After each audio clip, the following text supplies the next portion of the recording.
Money in politics continues to be, I think, the biggest issue in American politics. As long as politicians are listening to special interests and big money donors, then they aren't actually listening to their voters. Now, that brings us to West Virginia and the oil and gas industry, where currently there's a law that mandates that companies must have 100% approval from all owners in a tract of land before they can begin to extract natural gas and other minerals. So this law makes complete sense. If you are on a piece of land and a gas company wants to come in and extract resources from it, then they have to get your approval. Make sense? Now, that's when we get to Lissa Lucas. So Lissa Lucas is a candidate in this year's Democratic primary for West Virginia's 7th district. And she was in West Virginia's House of Delegates talking about, or there on a public hearing on HB 4268. So HB 4268 is a bill that would allow gas companies to drill on minority mineral owners' land without their consent. So currently companies need consent of people on the land. This bill would allow companies to drill on it without the consent. Now, this is what she had to say at this public hearing. Thank you, Mr. Secretary. Lissa Lucas, followed by Scott Wyndham. It's Lissa Lucas. And first, I'd just like to say that no jobs will be created by this. If we could get a guarantee of jobs, that would be great. I'd also like to point out that the people who are going to be speaking in favor of this bill are all going to be paid by the industry, and the people who are going to be voting on this bill are also often paid by the industry. For example, and I have to keep it short simply because the public only gets a minute 45, while lobbyists can throw a gala at the Marriott with whiskey and wine and talk for hours to the delegates. So to keep it short, on the Judiciary Committee, Charlotte Lane, about $10,000 from gas and oil interests, including AEP, Marathon, First Energy, Dominion, EQT, and I could go on. Next, let's talk about John Schott from Mercer.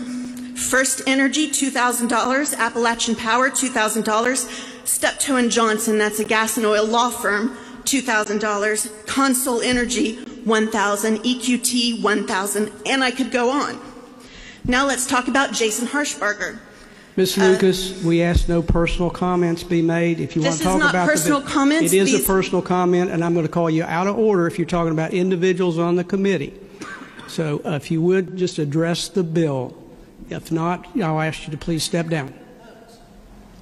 Jason Harshbarger took $3,500, about 40% of his money comes from gas and oil, including Dominion, EQT, First Energy, NextEra Energy.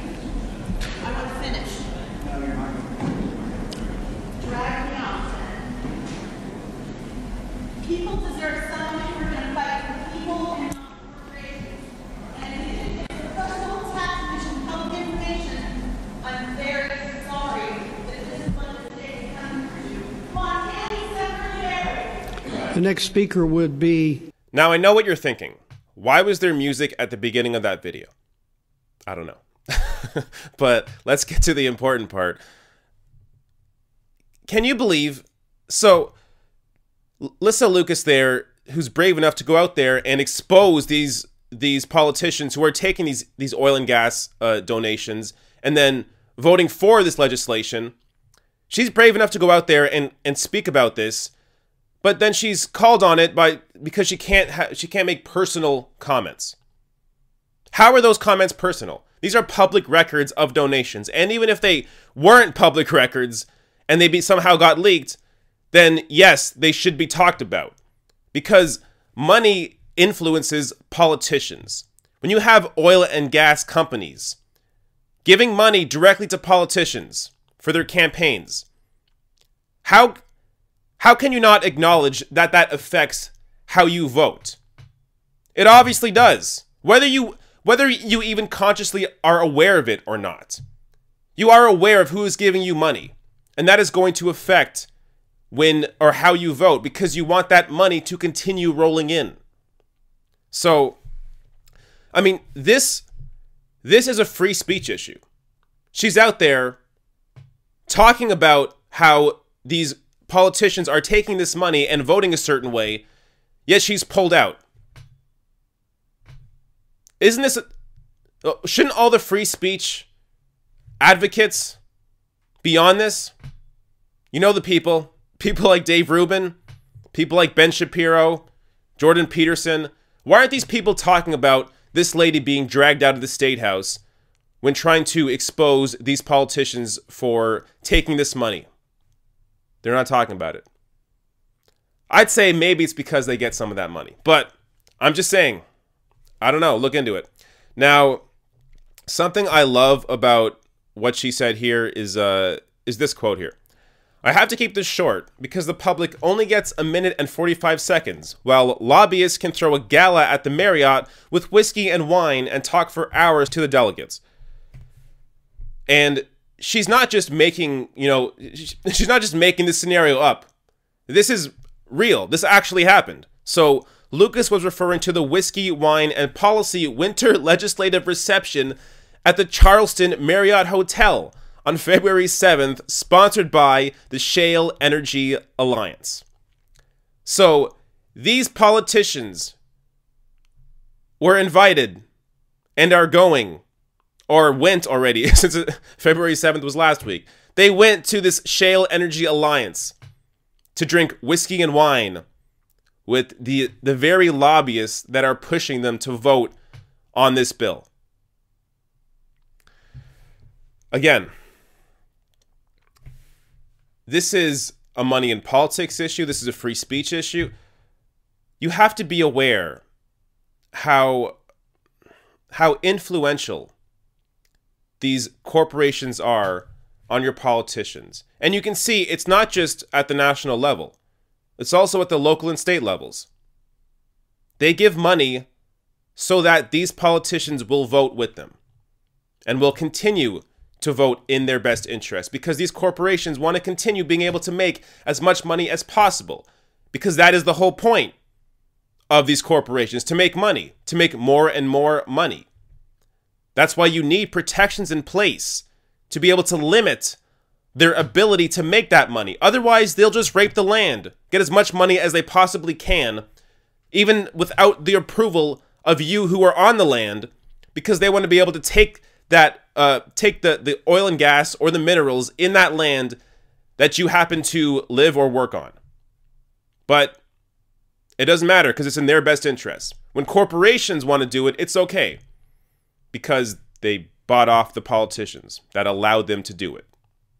Now, since Lissa Lucas didn't get to finish reading her statement, I'm going to finish it for her. So it's on her website. I'll have a link to it below the video if you want to read it yourself. But let me read out what she was going to finish saying before she was dragged off. Delegates, you cannot, without the appearance of impropriety, and likely without actual impropriety, vote for this bill.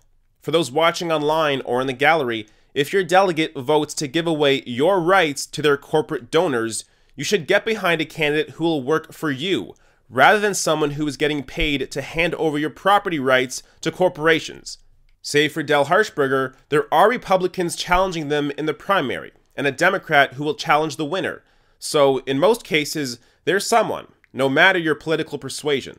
Full disclosure, there is a Democratic challenger for Harshbarger. That would be me, but I'm here to talk about the sale of our constitutional rights, not the campaign. So let's move on to Delegate Armstead. Armstead is not a member of this committee, but he's the guy who makes committee assignments for his party. His donors include the usual suspects, AEP, EQT, Dominion, First Energy, etc. He got nearly $20K from energy donors, about 21% of his total. He's seated on this committee everyone I've just talked about, and people I haven't been allotted the time to talk about. Yeah, he's working for those same donors too. Delegates, voting to help the corporations that bought you is moral turpitude. And if y'all vote to enable big government to tell tax-paying citizens what we can do with our own darn property, you can bet there will be people like me coming out of the woodwork to challenge you, and to make sure you either represent the people or you get the hell out. So, I love this. It takes a lot of guts to get up there and literally speak truth to power. And that's what Lissa Lucas did here. And she mentioned in her speech, it doesn't matter if you want to vote for a Republican or a Democrat, there is someone you can vote for that doesn't represent the interests of big money. And in this case, big oil and big gas. So this is an issue, money in politics, that both the left and the right should be united on. Nobody should want their politicians bought by special interests, whether it's the big oil and gas industry or even if it's unions. I don't want big union money taking over politicians. Politicians should be running on their actual policy, what they propose for the community they're running in. That should be what they're judged by. They shouldn't be able to open their doors to all this corporate money and then simply flood the airwaves with their advertisements in order to win. That's the strategy that's been used so far in the US in these elections. Just flood people with your name. Because oftentimes the person with the most name recognition is who ends up winning. And how do you get that name recognition? By taking as much money as you can and then flooding radio, television, and newspapers with your ads. But the US needs to get back to a democracy where we are actually discussing policy. And the person that wins the election is the person that has proposed the best policy for the people who are voting. Make sense? Now, before I end this video, I do want to give another shout out to Lissa Lucas. So she is running in the Democratic primary for West Virginia's 7th District. And I'm going to link to her website below the video, as well as that full statement that she just read. So check out Lissa Lucas, a real fighter for the people. Hey, if you like this video, hit that subscribe button below and consider throwing me a few bucks on Patreon at patreon.com/therationalnational or therationalnational.com/join.